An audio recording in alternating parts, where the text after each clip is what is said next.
Assalamualaikum. Hai, saya Ziyad. Apa khabar semua?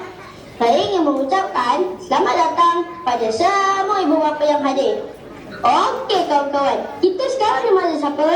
Ya, kita di majlis Ihtifal Tahun ke-15 Sekolah Rendah Islam dan Muslim. Mesti semua tak sabar untuk mengakhirkan kejayaan kawan-kawan kan? Okey, tak ngam kalau majlis ada surprise. Adakah anda bersedia? Jom saksikan gimmick daripada kami.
Ya, demikianlah tadi gimmick perahsian oleh murid-murid Sekolah Rendah Islam dan Muslim.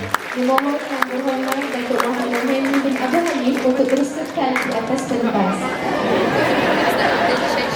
Seterusnya, majlis yang segala hormat mempersilakan Dr. Muhammad Azaini bin Ma'aruf yang di-Pertua Ikram Negeri Melaka dihadiri oleh Tuan Haji Ahmad Zahri bin Muhammad Omar, Pengerusi Lembaga Penyelarasan Pendidikan Ikram Negeri Melaka untuk bersama-sama naik ke pentas bagi sesi penyampaian cakera hati dipersilakan.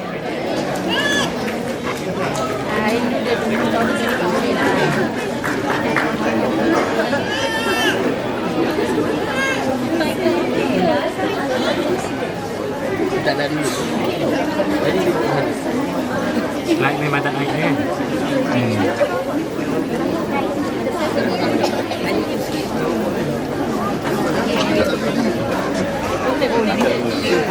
Sebagai tanda penghargaan, majlis dengan segala hormat yang mempersilakan Dr. Muhammad Azaini bin Ma'ruf diiringi oleh Tuan Haji Ahmad Zamri bin Muhammad Omar untuk menyampaikan cakera hati kepada yang berhormat Datuk Muhammad Nurhini bin Abdul Halim dengan segala hormatnya dipersilakan.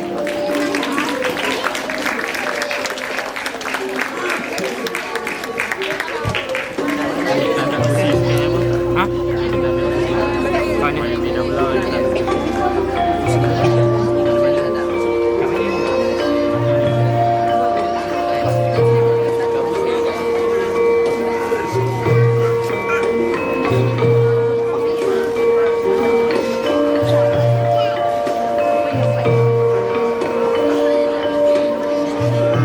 Majlis merakamkan setinggi-tinggi penghargaan dan ucapan terima kasih kepada yang berhormat Datuk Muhammad Nurhini bin Abdul Halim atas kesudian menyempurnakan majlis serta menerima cakera hati serta lain. Majlis juga mengucapkan terima kasih kepada Dr. Muhammad Azaini bin Ma'ruf dan Tuan Haji Ahmad Zamri bin Muhammad Omar atas kesudian menyampaikan cakera hati.